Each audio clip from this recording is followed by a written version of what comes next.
Now, you're all very welcome to the latest episode of The Racing Room, powered by AK Bets. I am Ronan Groom, and with me are the three lads, Anthony Kaminskis, Tony Calvin, and Harry Stewart Moore. I can confirm this is the first take of the podcast this week.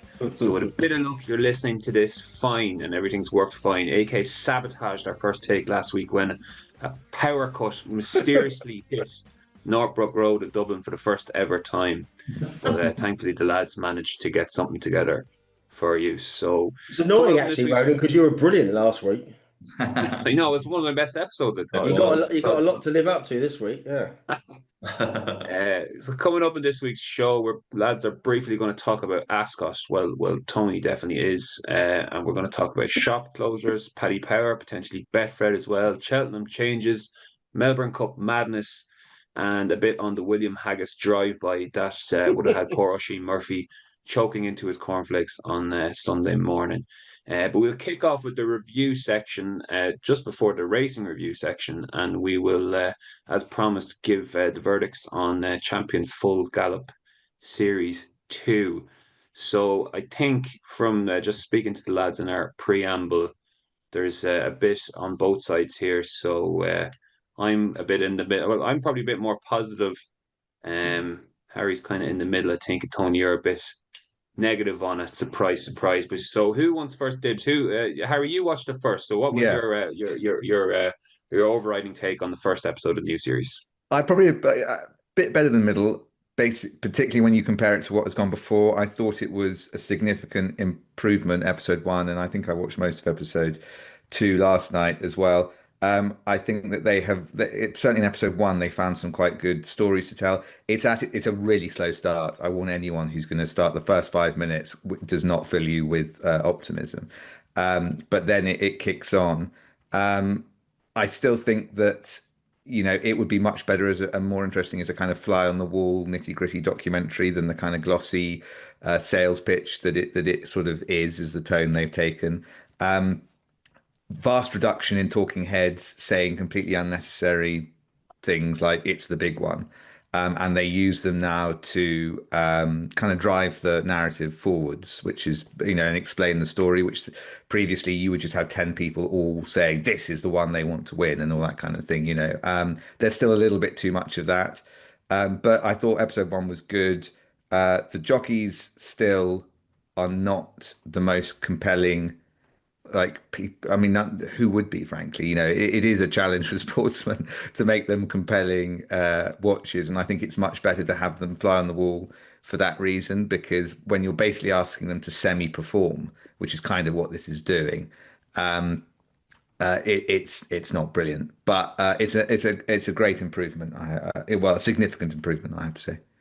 Yeah, that's what kind of the overriding point I was going to make on it. You're only as good as the characters you have, and all from I only watched the first episode, so you had Harry Cobden, you had Sean Bowen, Mm. and you had Harry Skelton, and they're all seem like nice lads, sound lads, but not hugely interesting. It struck me that maybe if this was when Ruby Walsh and Barry Geraghty and McCoy were around, you'd have Yeah, something completely.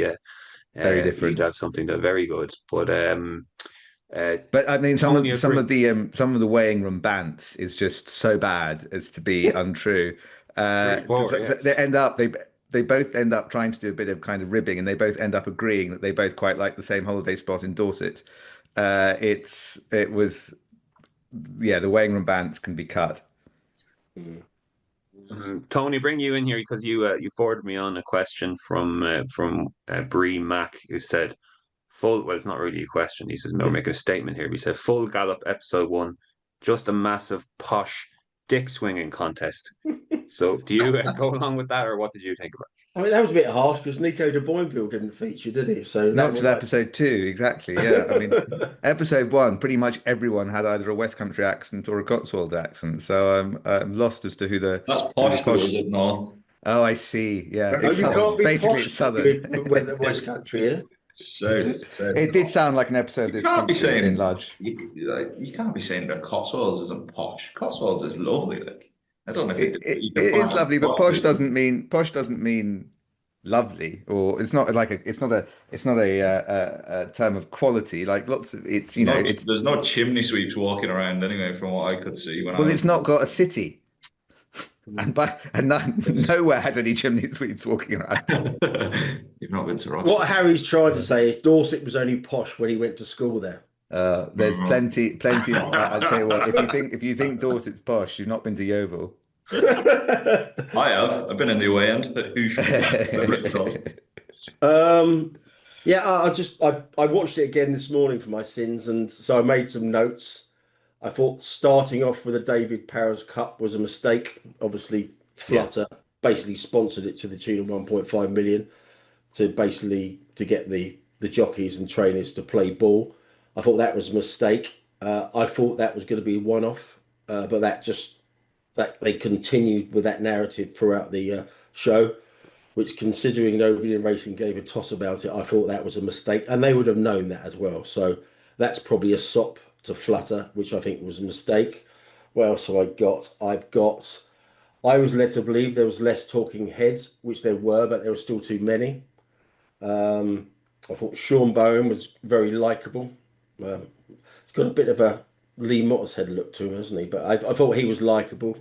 The Freddie Gingell story was very good. That was really well done, I thought. Yes, and a really good example of finding a good story and like basing the episode around a story. Yeah. Nichols is always very good value, heart on his sleeve kind of win. But I thought I didn't really like the obsession with money. They kept on mentioning money all throughout. Yeah. It was more about money than about the horse and the competition and the competitors. I thought they were trying to find something to hang a narrative around. What I actually thought about the story was they kept talking about £500,000, and I just kept thinking to myself, in any other sport, that I think an audience would expect it to be a lot more. Do you see what I mean? It just doesn't seem very big for a sport that is, that they're making a documentary on and sticking it on primetime TV. I know we all realise it's very big, but I just think compared to the other sports documentaries you've been seeing and the figures that those boys are playing for, it doesn't introduce as much jeopardy and excitement as I think the producers perhaps expected that figure. No, I mean, Ed Chamberlain always mentions, football. So with that comparison, that might hold true as well. What was it yesterday? Alec Ferguson and he basically Paul Nicholls. Every single ITV program, he'll get a football reference in somewhere, trying to cross racing into the mainstream soccer. But probably not the worst idea. No, but if you don't get people in. What did you think as against the last series, though, Tony? I mean, do you think it was an improvement or much of a muchness? I can only judge it from the first episodes. I thought it was a slight improvement, but again, I don't think they learned many of the lessons. I think going with the David Power Jockeys Cup was a mistake. And if they continue with that for the whole of the series, then it's not particularly engaging, isn't it? I mean, as we said when it was announced last year, you're only going to get 6 possible winners of that. And if they'd all carved it up between themselves before the start, they'd have got 250 grand each with little or no injury aside, with little or no problems. So I think that's a mistake. I mean, you don't know what's going to come, but I think the bottom line is, if I didn't have to watch that show to actually comment on it here, would I have watched it? Probably not, because it's trying to get a new audience involved. Yeah. And you probably know what you're going to get with Skelton, Nichols, Cobden, etc. And the trainers. Would I watch episode 2? No, as a bottom line. Episode 2 is not bad. It's all about the Christmas Hurdle and Constitution Hill and Nicky Henderson. So it's relatively interesting from that point of view, because you kind of get an angle from it that you didn't get at the time. From people who actually watch racing. Right. I think it might suffer slightly. It looks like every episode is just going to swing to totally different trainers and totally different jockeys. And again, I'm not sure that that's going to work, but we'll see. It sounds, Tony, it sounds like when Dave O'Reilly was on Irish Gogglebox, and I felt compelled to watch it because he was on there, but it was absolutely garbage. But what was the story you were saying? Sorry, this is coming from somebody who hasn't watched it yet, as I was babysitting this weekend. My wife likes to call it parenting, but it was essentially babysitting. I haven't seen it. What was the story there that you were saying was quite an interesting story? No, that's one we can't. that's the one we can't say, wasn't it? About Harry Skelton and his black eye.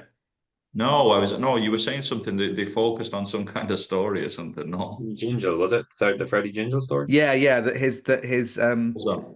that his Yeah, mother had. Yeah, yeah. sorry, you tell it, Tony. Yeah, No. Sorry, his mother died, and there were some emotional scenes with his uncle, Joe Tizard, and he was a young jockey on the up, Hmm. had some early success. Hmm.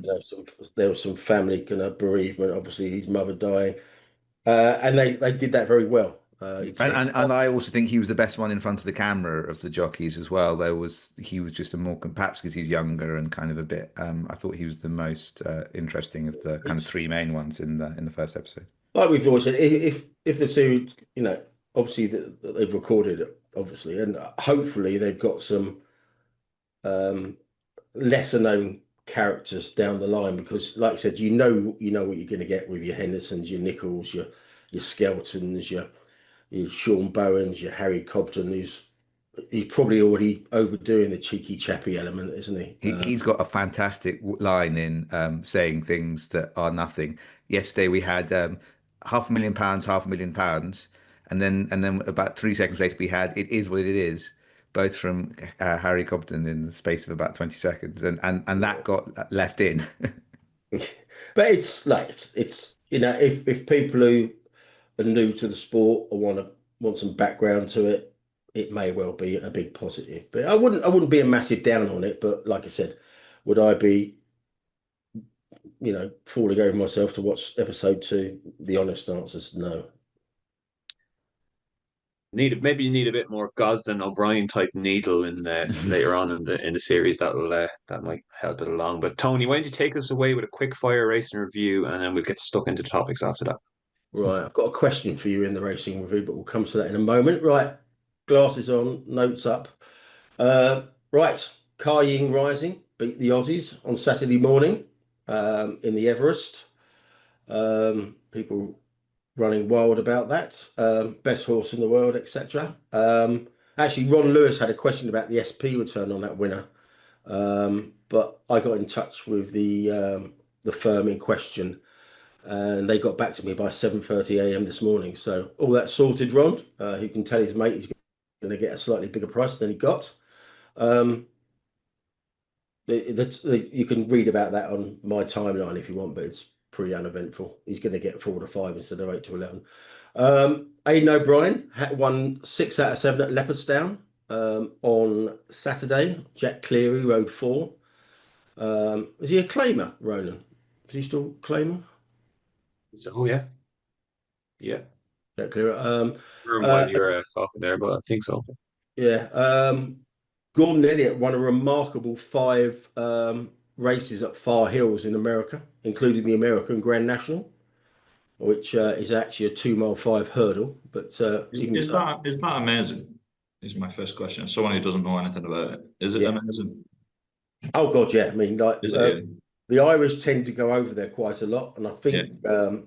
I think Gavin Cromwell might have had a runner up in the in one of the races. Yeah. But yeah, I mean, the American Grand National is well, I had a look, it's worth 120 grand, and considering I imagine the level of US chasers and hurdlers compares to ours and Irish, I imagine it's pretty rich pickings. And obviously, Elliott won all 5 races there. It's like I said, pretty staggering feat. I just assumed they'd be running against trees, but I Yeah, didn't know. you do get some decent horses over here being Yeah. brought, to race in the States. But like I said, if Elliott takes it half seriously, he's going to win, isn't he? On to Ascot, obviously the big event of the weekend. The crowd was up 8% on last year. The crowd of 31,257. It looked absolutely rammed on TV, and I'm told by people who went, it was. I think they might have had some students in there as well, but even so, that's a massive, massive crowd for that day. Oshin Murphy, who we'll mention again a bit later, was crowned champion for the 5th time on the day. He got a 50 grand prize from Whirlpool, which he split. He gave to 2 charities, 25 grand each. So well done him there. Just quickly spin through The races themselves, Trawlerman was very easy to back. That won the long distance cup at 5-6. Mission Central was a well backed winner of the new 2-year-old race. Calpana won the fillies and mares. That was very well backed into 11-8. And Calandagam, probably the performance of the day at Ascot, won the champion. Very, very impressive and put up a real high level performance. And Crown of Oaks won the Balmoral. And then, of course, we had the two massive shocks. We had Cicero's Gift winning at 100-1 in the QE2. And we had Powerful Glory winning the sprint at 200-1, which is absolutely unheard of on high profile days like this. There was a Tote side story to the Powerful Glory winning the sprint. Now, the Tote don't guarantee SP for Ascot racegoers. They do everywhere else, online and at every other track bar, Bangor and Chester. But I did ask about why this was in place. But it's because Ascot have a term called Bet with Ascot. I imagine it's very similar to Chester Bet and Bangor Bet. But bizarrely, the Bet with Ascot is hosted by the Tote via a BritBet betting machine. So it's an all-in-one kind of like product there. But when people say the SP return is for everybody, it wasn't for Ascot racegoers, and that should be kind of acknowledged. On the similar thing, I asked a question to somebody yesterday about this SP guarantee because it's a monumental undertaking by the Tote. So fair play for them for doing it. Because I think Powerful Glory only paid 125 to 1 on the on Whirlpool, so it must cost them a hell of a lot. But how much? So I asked, how much is it cost the Tote guarantee on race courses alone since November 2021? So what's your guesses, everybody? So racecourse customers only. How much has the Tote guarantee cost the Tote since November 2021 on the tracks alone? What's your guesses? I haven't a clue. I don't even know where to start, but I'd imagine it's high. Must be high. Must be what? Must be fairly high. Go on then, give me a figure. I haven't a clue. How many race courses is there on? Yeah. So I was given the figure and I didn't know whether it was, I was expecting more or less 15 million on the race Tote guarantee on the racetracks alone. Yeah. Which, I mean, that is for a business that doesn't make a great deal of money over here. Yeah. I mean, that 15 million for the last 4 years is. They have to peg it to the SP, because if they didn't, they'd have no product essentially. Because but no, I think fair play to them, because if they are underpinning their business to that extent. I know anecdotally through a few people that I used to bet with that one of the best ways they found to get money on horses a couple of years ago, if you had a nice low grade handicapper set up for today's the day, it was to towards the off just get as much on the Tote as you can, because they just matched the SP, so you were like unlimited. You could get what you wanted on essentially, until the Tote very quickly actively. Well, I don't know for sure, but I heard that they changed their policy internally of how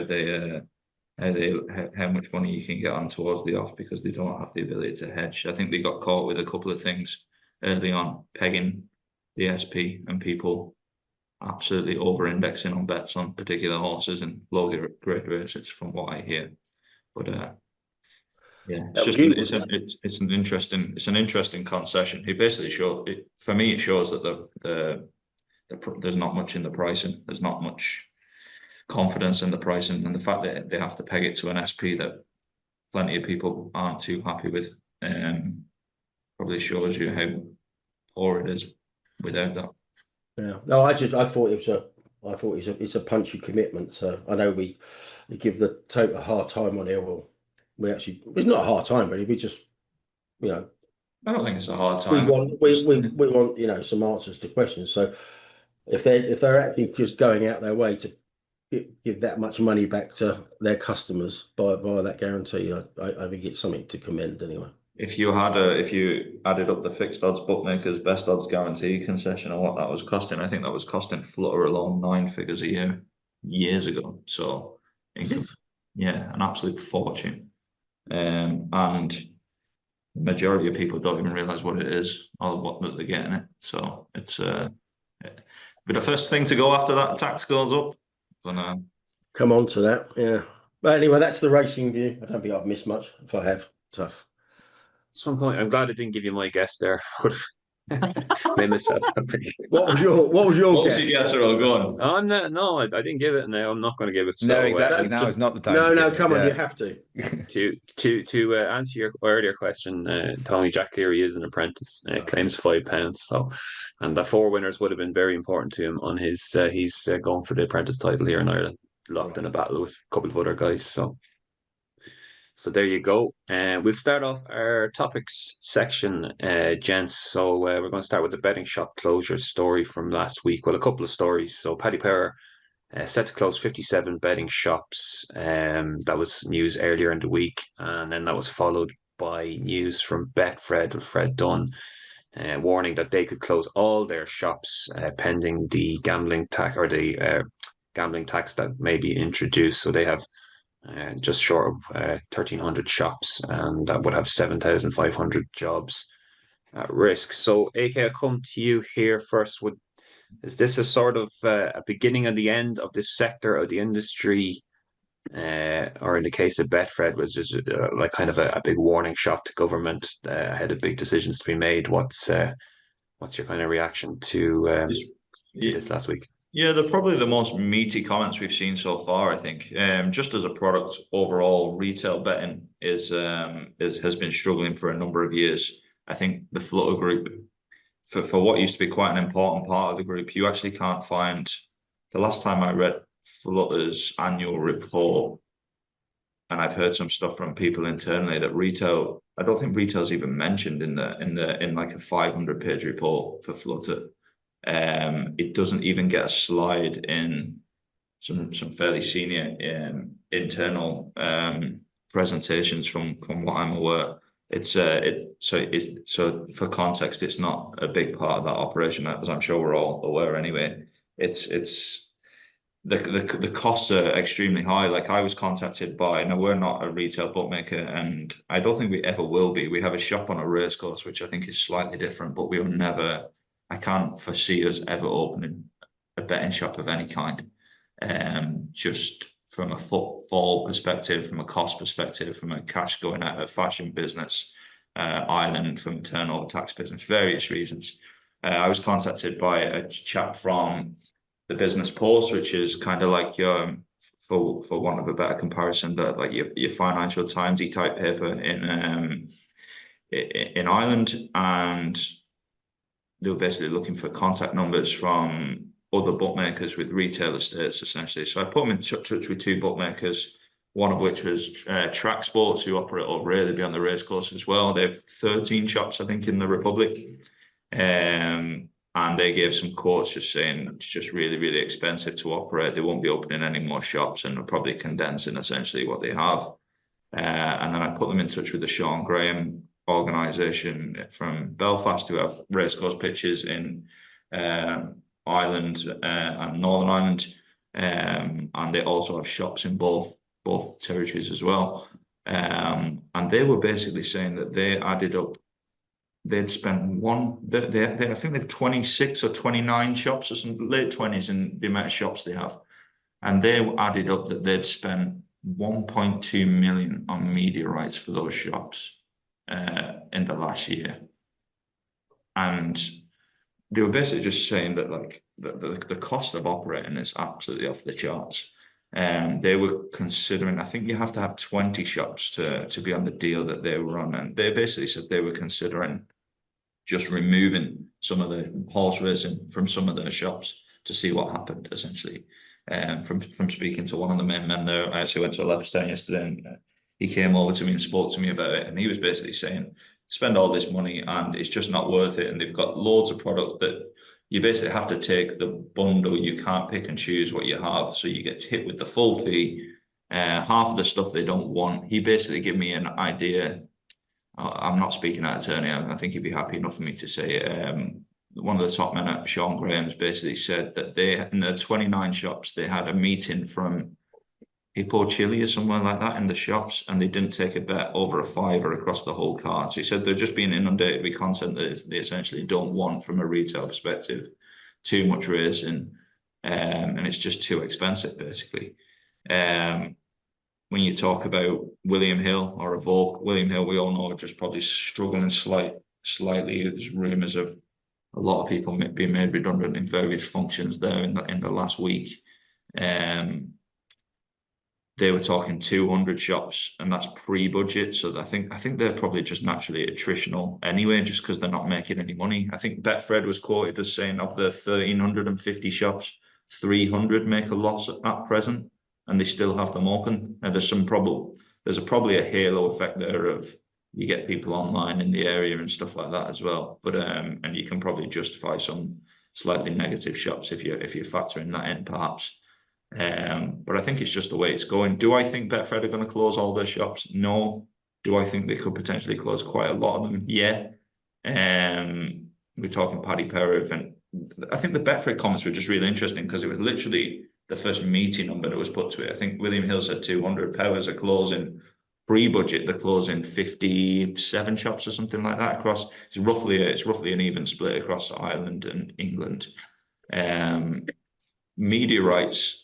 The actual pot, I think it's something like 37% of all the media rights come from retail still. But that is if you're talking potentially shrinking the betting shop estate, before you even factor in any kind of online by that much, it's going to have a monumental impact on the amount of money collected.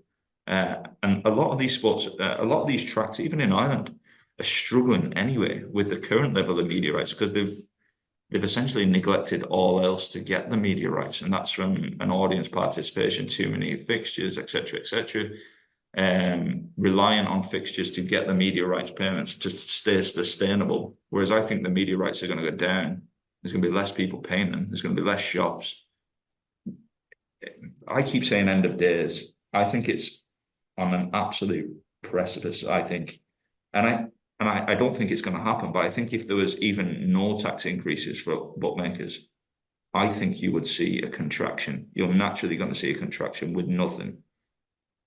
And I think with increased tax, I think it is potentially, it feels to me like affordability was incredibly damaging to the bookmaking industry, just from a bottom line perspective. We don't need to go into all the other bits and pieces and from a customer friction point of view, etc., etc.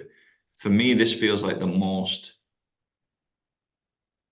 pressing topic or the most important topic that I've seen in my 20 years in the industry. It feels like it really could be the thing that tips everything over the edge.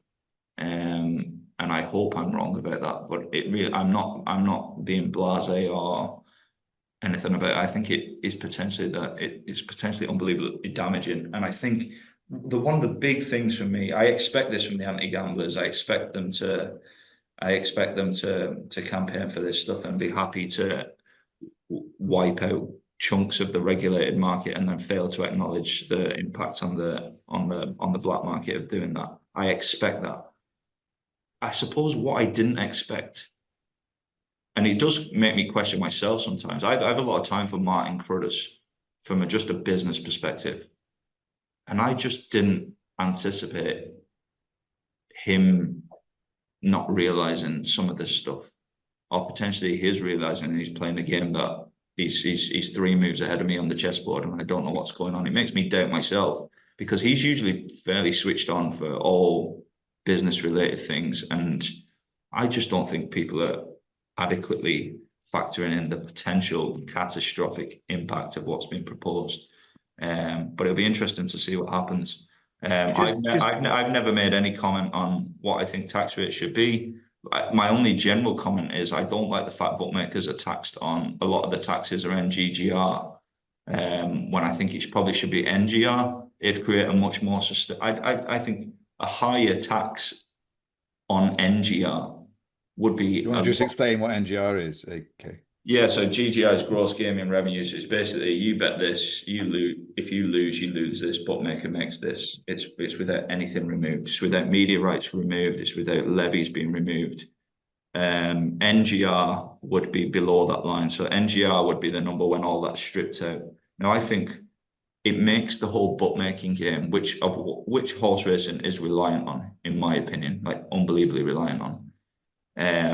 it makes it more volatile because you get all these taxes being applied and everything is above the line. So above NGR, were the for one of it, I don't know what the word is, but for all the volatility and the friction, all the volatility is essentially in that before you get to an NGR. It would make much more sense for the sustainability of the industry, to me, if bookmakers were taxed on NGR rather than GGR, because it'd be more stable. The environment would be more stable for bookmakers, and then by extension for everyone else and for the industry. And I think a lot of that's not known. Like, one of my big frustrations is just they imposed that 1.1% GGR tax, and they backdated it to July last year, and we've just got a massive bill out of nowhere that we just can't project for. Just on something you said there, you can't control what tax, bookmakers have no control over what tax they're going to get. They can lobby, but ultimately that's it. Yeah. There is theoretically commercial control over what you pay for media rights, because you can just say we're not paying that. It does, just one second.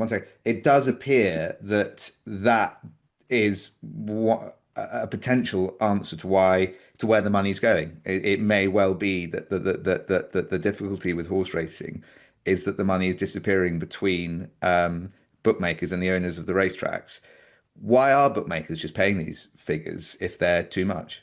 It's kind of like the opposite of first mover advantage, isn't it? Like we've seen previously when there's been fallouts between major operators and some of the picture providers. I think it might have been ARC at the time. Did Betfred not show pictures from ARC tracks for 3 or 4 months from memory a few years ago in their shops? They literally just said, we're not paying it, we're not paying it. I think it happened potentially, can't remember the specifics, but I think N10 were of a similar mind, where they removed a service for a certain period of time. I don't know if it happened at Pari-mutuel. It might have happened at Pari-mutuel briefly, but I think what tends to happen is there's then a commercial advantage for an operator just to break the picket line, for a want of a better phrase. Not that anyone's acting in and take the bet. Yeah. Essentially, then you have a commercial advantage. I think in that instance, I think it was Flutter or Pari-mutuel that brought the picket line and did a deal with ARC, and then it brings everyone else to the table, because you just need one, and then the dominoes of the resistance fall. Essentially, I think the only way you're gonna it'd be unbelievably interesting, as an extension of what the Grahams were telling me at Leopardstown yesterday. If some shops just started saying, we'll continue trading the shops, but you just can't bet on horse racing here. There's no horse racing in this shop. It's like, we're not that far from that, I don't think. Like, it wouldn't surprise me if someone does it. Regarding online, that doesn't even factor in the online side of things. Like, if like, we've got too much content. I think there's just too much races. There's too much content. You just don't need that much. It doesn't add anything new. It just spreads it around. But just on that, I mean, received wisdom is that bookmakers want lots of content because it gives things, it's more things to bet on, particularly in shops. Yeah, I think like previously when I was there, essentially when I was working for some of these firms, it was like literally get as much as you can. If Bet365 have got 10 more markets, then you find a way to get 10 more markets. I just don't think it's that sustainable. You're just adding more things with less pricing. And you're making the product. You're ultimately making the product worse as well. So and that's going to have long-term. The big thing with bookmaking is you need content at different stages of the day. If you map out a week for every single sport, you don't need a heap of content at this time, and then you'd be light on content in all these different areas. You need a spread. And for British racing, I think you've essentially got too much racing. It's the same with greyhounds. You have too much racing concentrated in certain time periods. But you've also got too much racing going on within 5 minutes of each other as well, which is also always confused me from a kind of from that point of view. Yeah, exactly. I think but just to bring it back, I think it wouldn't surprise me. There's going to be less shops. It wouldn't surprise me if some of the shops that remove horse racing. I think the big thing with online is, I don't know if it'll ever happen, but if some of the bigger operators just say this just isn't sustainable, and it's very hard to make that first move, that one of the bigger operators, if they're making the first move, you're probably putting yourself definitely in the short term at a competitive disadvantage, and that stops people doing it essentially. Well, if they're not going to do it in the face of potential 50% tax, then they're never going to do it. Yeah, it depends how that's distributed, I suppose. But yeah, Anyway, I think Ronan wants to move on. I don't blame him. We'll move on to the next topic, lads. We do talk Cheltenham in October. Everyone's favourite subject, but maybe a bit of interesting news on the structure of the festival in various stages last week. So I'll just give you a bit of preamble here, and I'll bring you in, Tony. So earlier in the week, it was announced that the Close Brothers Mares Hurdle, which is taking place on the first day of the festival since its inception, will now be moved to the third day of the festival and effectively swapping with the Trusted Trader Plate Handicap Chase. So there'll now be 4 handicaps on the first day of the meeting. So this has definitely happened, but what might happen is what has gained most attention since it was brought to light over the weekend. And this is the potential for a shift from Tuesday, Friday festival to a Wednesday, Saturday festival. So asked about the wider Jockey Cup view on a Wednesday to Thursday shift, Cheltenham's Guy Lavender said there is a willingness to explore a range of ideas and concepts, and this is one I feel is worthy of more consideration, but we're a long way from building a consensus around a course of action and a long way from getting to the point of reaching a decision. And just to lead you in here, Tony, I'll bring in a question from the Chalk King, who's writing back to your post on X. So he just said, rumours of a Saturday Gold Cup at Cheltenham. Authorities thought a Saturday Derby was a good idea. How's that going? Gold Cup will be on ITV4. Cheltenham's 3-day festival is extended to 4 for pure greed. Get rid of the week races. Go back to Tuesday, Thursday. All races on ITV1. Tony, so kick us off there and your reaction to that. A lot of people are unhappy about the Premier Jumps meeting starting off with 4 handicaps on the first day. I can half see their point. The reasoning behind the Mayor's Hurdle going to Thursdays perhaps is to necessitate some of the mares having a more of a stamina test on that particular course. So basically prompting them not to run in the champion, rather than the Mayor's Hurdle. But I think that's a side issue. I think the main talking point in the last 24 hours has been the fact that Cheltenham are going to discuss a Wednesday to Saturday meeting. Now, so what? I mean, there's a new guy there. The Jockey Club racecourses have got a new chairman, a new CEO. Of course, they're going to want to discuss their own ideas. I mean, the fact is, it may well be discussed. Is being blown out of all proportion here. I think it's the biggest non-story going. I mean, of course they're going to discuss ways to maybe make more money, and presumably the hospitality packages on the Saturday will sell more and for more money. So yeah, of course they're going to scope these things out, but the fact that they are going to discuss it is kind of like most people just think, oh, it's going to be a done deal.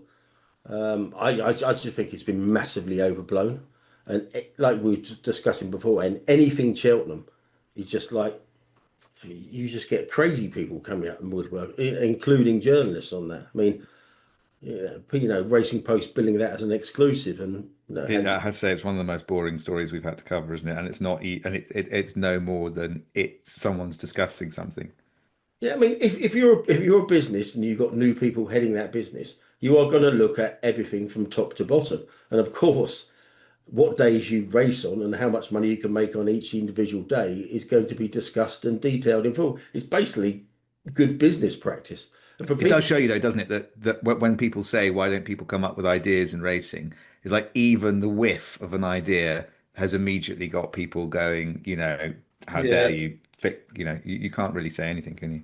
Yeah, I assumed it was kind of like this is what when I read it, I did assume it was like one of these like political things where they like drop something out just to gauge opinion as a to see what's going on. I Go presume up in the air and see how it goes. Yeah. yeah, I presume Saturday was mentioned previously just when they were had the dream of 5-day festivals, I suppose. Yeah, I don't know. I'm in favor of a three-day festival with the current state of play. It's kind of But it waters down every day having four. I suppose we should quickly discuss whether we all think Saturday would be a good idea. Now, um, I probably think it's probably a bad idea because I do think it will get lost in the sporting schedule. Yeah, Similar to what the question has said about Epsom on that Saturday, but it's not a new thing. Someone sent me a very detailed email yesterday about this was discussed at length with all the members and other people a couple of years ago, and apparently there was a really negative reaction to Saturday racing at the festival. But new people, like I said, there's new brooms in at the Jockey Club, and they're going to want to scope it out themselves. So it's like I said, for this to be billed and exclusive and splashed everywhere, and people do talking about it when they haven't even discussed it, seems pretty ludicrous. But I think, Cheltenham, it's yeah, its own monster, isn't it? I think it would be a bad idea, to be honest with you. I think it definitely would get lost. Football is really kicking off around that period as well. There's an unbelievable amount of interest in football in March, April. Yeah. AK, from on course Europeans, perspective and getting people in the door, Saturday at Ascot, the gets a huge crowd. Would it not help in that way, attendance wise? it's a huge crowd of people not betting Ascot is what it is. It's kind of it's the average stake at Ascot is if you take out your outliers is pretty low. That crowd is populated, I think, a good bit by students as well. So it's kind of it's not going to do much for turnover. Like Cheltenham must be a much bigger betting festival than oh, Cheltenham is a bet. totally different type of person It is a turns up. betting Yeah. festival. Yeah, it's a pure like it's let's watch these horses run against each other. They've ducked each other for 8 months. Like it's kind of there's Yeah. that excitement about it. I suppose that you're actually going to see a race now. No, the numbers doesn't really stack up anyway because they've just capped it to 66,000, and I think Gold Cup Day pretty much gets pretty close to that anyway. So no, I mean, the only thing I'd say is that it does harken back slightly to a time when people could get out of work more easily for things like this. And I think, it is an unusual sport. I suppose Wimbledon or, those long running tournaments would be the only other ones that have major events when people are at work.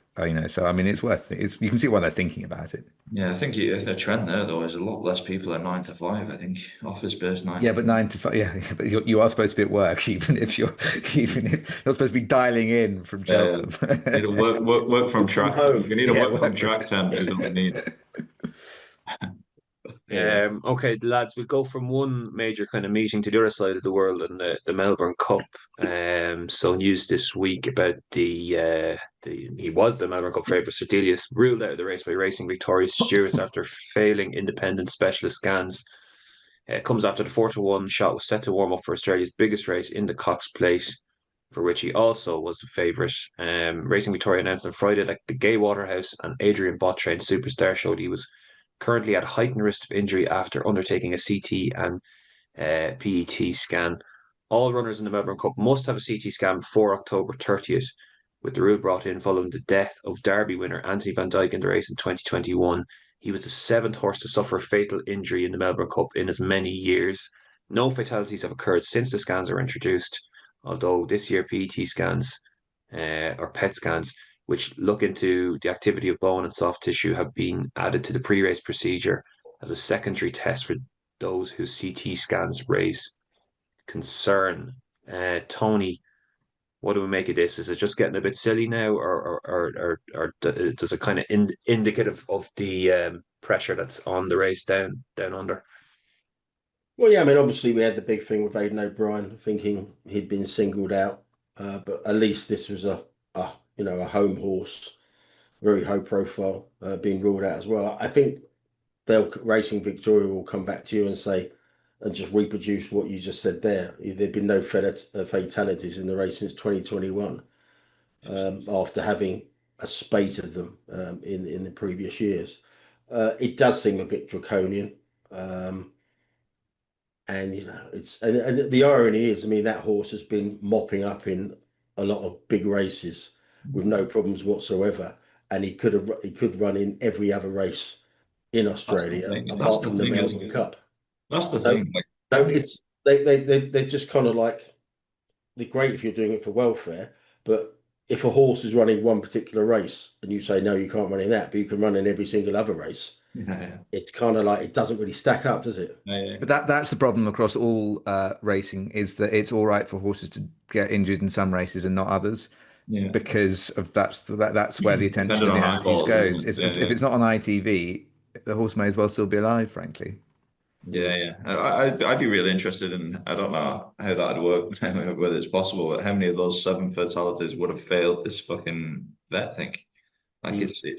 it's very I don't think you can make too many conclusions over for regarding the justification of this. It's It does have shades of the Grand National here, as probably how he was alluding to there. I It's mean, it's just difficult for us to be when we're so far away. I do remember reading an Australian journalist saying that we had not appreciated over here quite how touch and go the future of the Melbourne Cup was a few years ago because of these fatalities, and that basically they felt they really did have to do this to try and fight off the the anti-racing brigade, basically. it's yeah, very again, very Similar to similar. so similar to the Grand National, isn't it? Really, Yeah. the races are both the exact same under the exact same pressure, and they're so similar in a lot of ways. Really, interesting what they do when horses start having fatalities after these scans have been in place. Like I just think it's fucking. I just think you defend what you. But it's interesting, isn't it, the different way they're dealing with it? I mean, obviously they're different types of race, but in the Melbourne Gold Cup, they are making sure the horses are as fit as they can be. In the Grand National, they're just changing the race. Mm. Yeah, yeah. yeah. We leave it there. Move on to our next point, which is the BHA Flutter Dragon's Den idea. British Horse Racing Authority and Flutter UKI are teaming up to launch a Dragon's Den style horse racing summit with the ambition to unearth solutions that attracts a new generation of racegoers. Applications are now open for the starting scouting program in advance of the Future of Racing Summit, which takes place at York on February 2026. A short list of the most innovative tech startups will be offered the chance to pitch their ideas in front of a panel of industry leaders and experts from Flutter, the BHA, racecourses, and equine welfare to discuss and probe their concepts in greater detail. What do you reckon, Harry? Can this be the answer to getting the next generation into racing? I haven't a clue what the next generation think about anything. I think it's one of those ones. Again, let's let them have a go at it before we jump in. It seems a lot of people are very anti this idea, perhaps because of the involvement of a major bookmaker, but I don't see why that's a problem. They are a huge constituent part of the sport. You know, let's see. It seems kind of crazy that people are going to turn up. I mean, you wonder who it is that's got fantastic ideas about horse racing that hasn't kind of already tried to do something with it and just been Oh sitting yeah, on it waiting for this is Dragon's my Den. thing. Like, what is the Who's going to go? incentive to anyone with a brain to do it? You just do it yourself, or you're probably doing something else.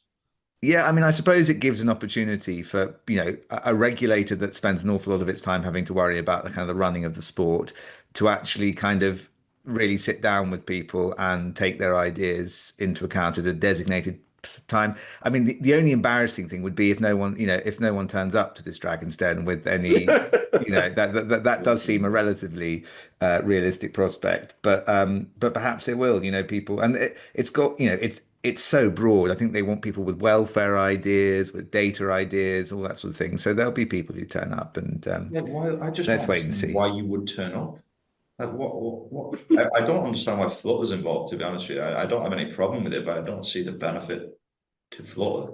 So Probably to find out if there are any data ideas they can nick before the BHA get them. yeah. I was like, who's going to give away their IP to Yeah, like exactly. Yeah. some person for nothing? Like They're probably cozy. Probably trying to cozy up again after their tiff after they weren't consulted on the day of action. Oh yeah, yeah. Anyway, let's wait and see. I think on that one. it's I bizarre. wonder are they going to film it live, and where will there be people like taking on like a Peter Jones kind of style, Yeah, just absolutely slagging off someone who yeah, has a rubbish idea? yeah. They'll probably get stuck in the lift coming up and Dear me. yeah, so we'll see how that develops when it eventually does happen. We'll lead on to our next topic, which is the interesting comments from William Haggas on Look on Sunday about Oshin Murphy. So choice comments to say the least. William Haggas was taking issue in specific to a ride on John Gosden trained Current by Oshin Murphy earlier in the year in Sandown. Current lost the race in a Stewart's inquiry when meeting interference with the Peter Chapelheim trained Las Vegas, who was ridden by Harry Davis.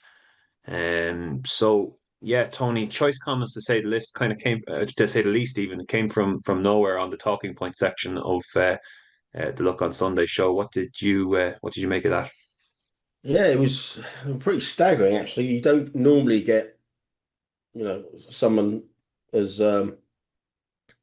someone as kind of like lofty in the business as William Haggis coming out firing like this. It was totally out of nowhere. In fact, the previous question he said, he said to his answer that, oh, I don't tend to kind of like whinge in public. I do all my whinging to Maureen, his wife, rather than playing anything out in public. And then he drops this kind of like bombshell in the next very question. So I'm not sure what's going on here. We won't repeat the comments because they're pretty borderline. But you can go and watch Lock on Sunday on their website for free, if that section is still on there, and you can read a full assessment of them here on the Sporting Life and the Guardian. I don't think the Racing Post covered it surprisingly, but yeah, I mean the wider point is you don't get this kind of language being used in public by trainers or jockeys, probably with very good reason. I'm not sure what's going on here, but what I did go and have a look at, I mean, William Haggis did say that Oshin is the best in the business, but that may not tally with the fact that I had a look and William Haggis has only used Oshin 3 times in the last 5 years. So I'm not exactly sure what's going on there. I know he's got retained riders and stuff, but I mean, a lot of other jockeys have got. I've had far more rides for him than Oshin, so not sure. Again, I'm not sure exactly what's going on there, but pretty incendiary comments, and I think it may have been a bit misplaced. I mean, there's some of the actual aspects of that you can read for yourself were questionable, but we like to see people being honest and giving their views or their version of their honesty. But this was very surprising, and I thought it might even get more traction than it did had already got in the press. But yeah, like I said, I'd be interested in the BHA discussions this morning when they have their various meetings, and I'm sure that will come up because they got reference there about how it broadened into a wider aspect of how interference is policed by the regulator. So maybe the BHA might be canvassing William Haggis's views in private this morning. Worth also saying that he also said that it wasn't a big deal that betting shops were going to disappear because his son now bets on his phone. So probably not understanding as well where media rights money comes from as well. Did he? All right. Didn't catch that. But yeah, it was very surprising given his answer to the previous question, and it was like I said, I think everybody on that sofa was quite taken aback by it. Very much so. Question section, gents. So we moved along nicely. Keith Nicholson with the first question this week. Going stick readings at Ascot on Saturday. Are they really worth bothering with the way some races are run on the straight track? Sorry, let me start that all over again. Going stick readings at Ascot on Saturday. Are they really worth bothering with, given the way some races on the straight track worked out, Tony?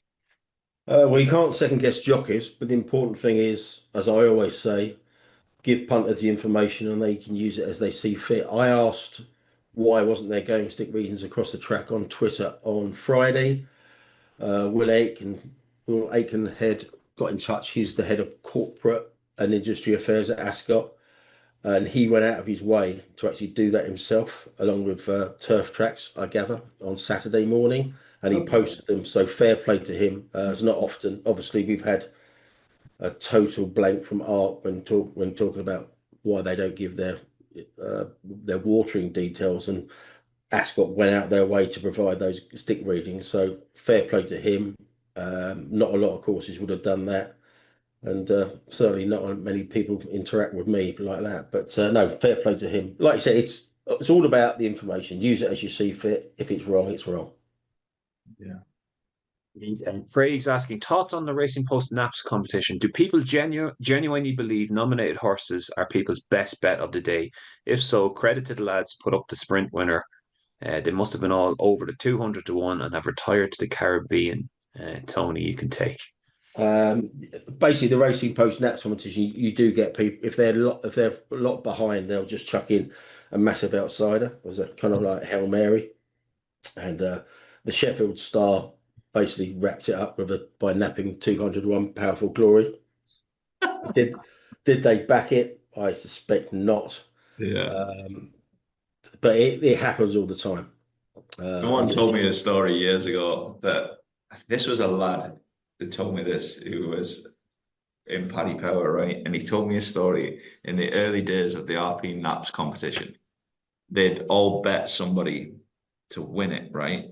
But they were doing the selections for them essentially. So they bet somebody to win this Naps competition. It's happened with the Graham one as well previously, and the guy was miles ahead, right? So they'd all, you could bet on it back in the day. I think people would actually take bets on who would win the Naps competition. So whoever the guy was, I can't remember who specifically it was. He was miles ahead. He was like 40, 50 points ahead of second, who I'll come on to in a second, and then like miles ahead of third, like absolutely way ahead. And everyone else in the Naps table, so they'd had these bets, like bet him each way at 8 to 1 or something, do collecting the money, absolutely perfect. Couple of meetings to go. And everyone was carrying on doing bets, like the outsiders that were miles behind were like betting 5 to 4 shots, 9 to 4 shots. So they were literally out of the game. And it must have been a celebrity one, right? Because they said to me that Harry Redknapp was second in the list, and Harry Redknapp was doing exactly that, like literally putting in 66 to 1 shots trying to win it. And they were all sweating these tips from Harry Redknapp so that the bet would try and win. So I think previously people would have just carried on betting as they had and left the trophy. But I think, as in the example there, similar to Harry Redknapp, the Sheffield Star guys wants the award and doesn't finishing 16th or 19th isn't going to make much difference. I'm not sure if it's still in place, but there used to be a lot of these kind of like tipsters, non-diplomas rather than names. I think Sheffield Star's Fortunatus, for example. Yeah. I was told there was a guy, I won't mention his name, but his first name is Paul and his second name is Jacobs. I'm pretty sure he was doing the tips for about 5 or 6 different regional papers. And I think Paul's won it 5 or 6 times. But yeah, you don't know who you're actually dealing with a lot of the time. But if that's wrong, Paul, I apologise. But Paul has won it on multiple occasions. We had just another very quick tangent story on this. We had an Irish Field Naps table, which is basically works the exact same, and just notice how people behave with it during the year. But it goes from January to December the last, and it's always a Saturday, obviously when the field comes out. So inevitably the Paddy Power chase would just be absolutely chaos because everybody would be throwing their Hail Mary towards the end. So it didn't really get decided until that. I remember Dara O'Conquer won it last one year. He had a 33 to 1 winner. Real Steel won the Paddy Power chase and he got himself the whole pot, 2 grand or whatever it was. But I also remember one year Justin O'Hanlon, racecourse commentator, was he had a 50 to 1 winner in about February, and for the rest of the year he just put up the shortest price horse he could find every weekend. So he just be putting 8 on shots, and the lads are all giving him so much guff in the press room. But he won it as well. I'm pretty sure he held on. So there's absolutely no play into the spirit of the competition there. He was just happy to go and get his 2 grand. So I don't blame him either. Yeah. Next question, lads, we're taking David Brown. So Newcastle pulled in 6,000 students last Friday. Why are other race courses so reluctant to run student race nights when the appetite is clearly there? Is racing addicted to recycling the same aging fan base instead of investing in fresh engagement? AK.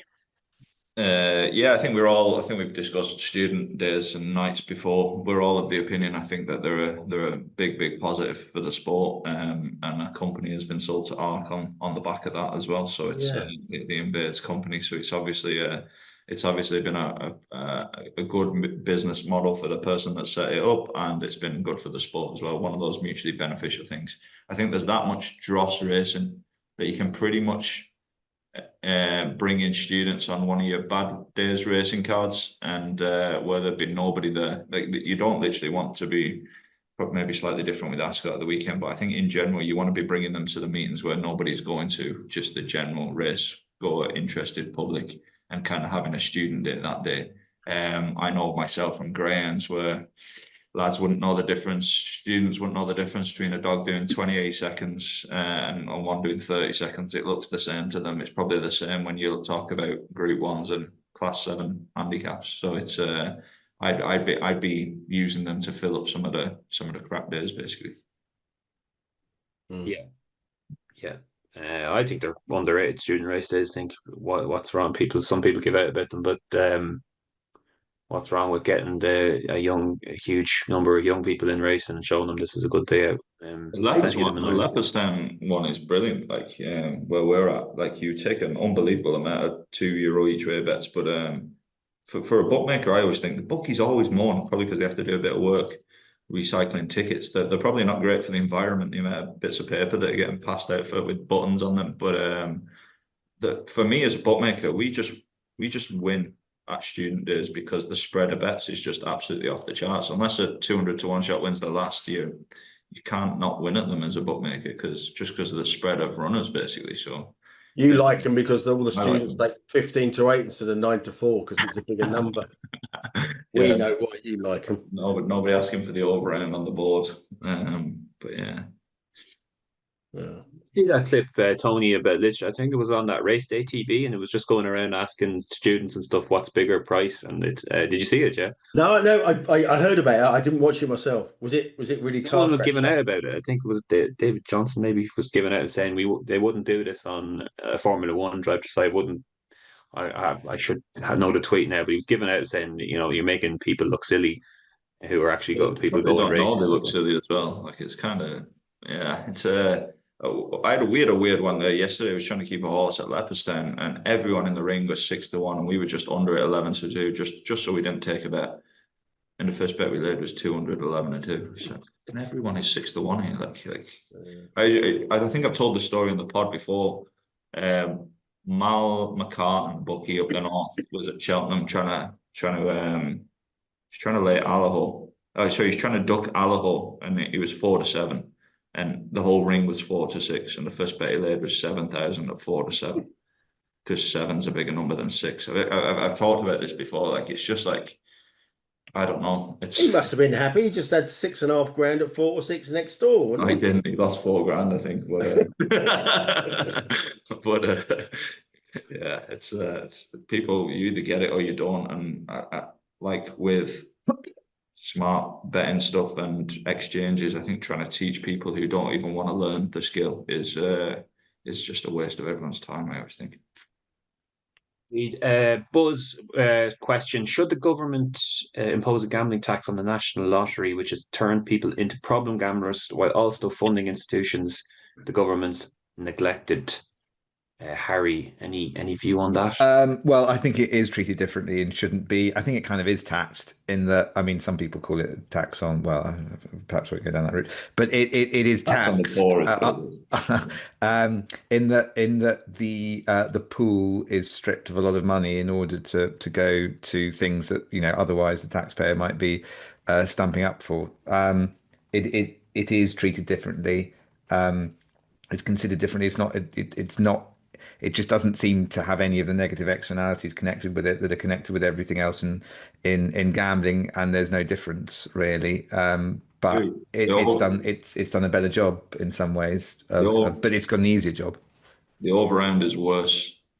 Your chance of winning is worse, and but they get some amount of publicity for good causes. Yeah. Whereas the bookmaking industry that pays an infinitely more amount into the public purse and just doesn't call it good causes and doesn't fucking fund the curling team to finish 29th at the next Olympics.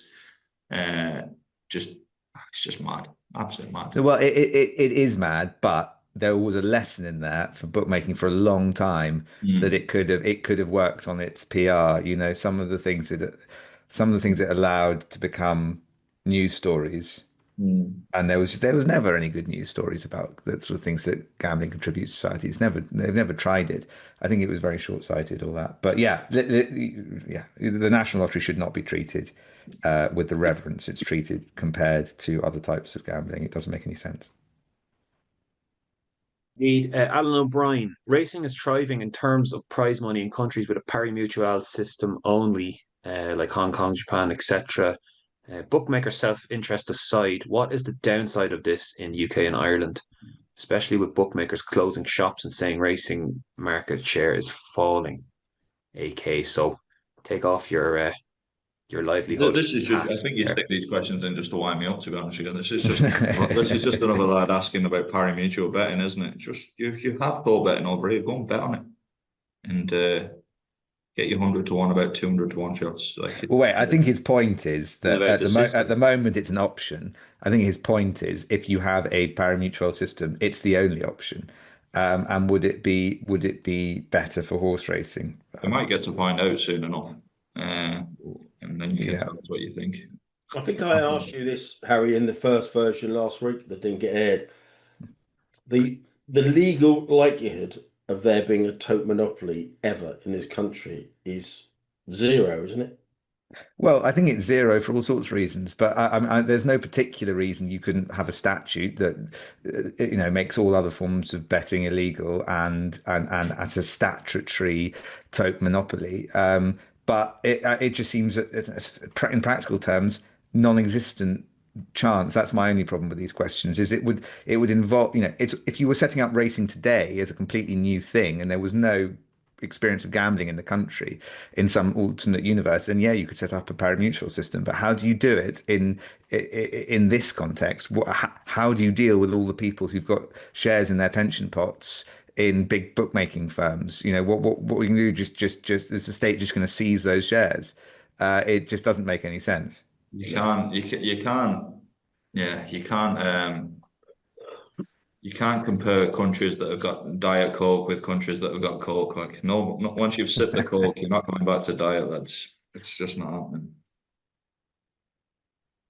Next question, Andy the Lodge. I'd like to ask AK how cash out works. As Guy yesterday bet 2 to 1, 200 to 1, and 50 to 1 shot and a €10 each way travel. At those odds, his cash out was £3,400. The last one drifted 100 to 1 and cash out increased to £4,500. Surely less chance horse has by odds, the less the cash out should be. This is obviously not the case with his bet yesterday. I'd like to know how it works. If AK could explain. So sorry, I don't know if you've seen it. Is that a well-known something that was on Twitter yesterday? But I didn't see it, to be honest with you. No, No, Andy's just Andy sent me a direct message. He sent me about 8 actually. I think he might have been pissed yesterday, but he sent that one in. I think if you're having a tenner each way trebles win 400 grand and the first two win and you're trying to cash out, I think you should be having a double, to be honest with you. Would be my first thing. Like, you adding extra legs, and if they win, thinking about cashing out to penalise yourself in an expected value way is probably not an optimal way to bet. How do they work? It depends. Like, it depends on each sport, to be honest with you. Each way terms will be changing. There'll be various things that can change it where it looks like things are staying the same, like game states in football that change. In golf, each way terms might change. Like, it's very hard to know. How do they work? They should be just taking. They should be working off. If it was done properly, they should be working off 100% lines and then demarginating 100% line for a cash out. But it's kind of like. It's also kind of like the deal or no deal type situation where if you've got a lad who's got a tenner in his bank and he's got two boxes and the one's got a tenner in it and one's got 250 grand in it, you can probably not offer him a fair value offer because it's such a life-changing amount of money. So he's more likely to take way under the true price. If you were optimizing cash out, that's probably what you should do from a bookmaker point of view. Whether people do it or not is another thing. On the big outlier things. But yeah, it depends. I think everyone does it differently. I know for myself, it's very, very hard to program something that's very, very accurate for cash out at all times. It's kind of like there's a lot of moving parts to it, and if it works most of the time optimally, it's probably more than enough. But yeah, how does it work? Yeah, you just take what you've won, and then if all the terms are the same, you're just taking what the price is, and you're just demarginating what a true price is essentially, and paying that as a tax essentially to cash out. Very good. That'll do it, gents, for another episode of the Racing Room. Thanks to the lads for their contributions. Thanks to you for your questions and for listening. All that's left to say is the usual. If you're having a bet this week, do check out the AK Big Prices tab on the AK Bets website. We obviously got Champions League right in the middle of the week here, and racing wise, looking forward to the Futurity Stakes Group 1 at Doncaster on Saturday, and actual racing taking place at Cheltenham as well. So they kick off their season on Friday and Saturday. So I'm sure will be plenty of interest in that. So all's left to say thanks again for listening, and we'll speak to you again this time next week. Cheers.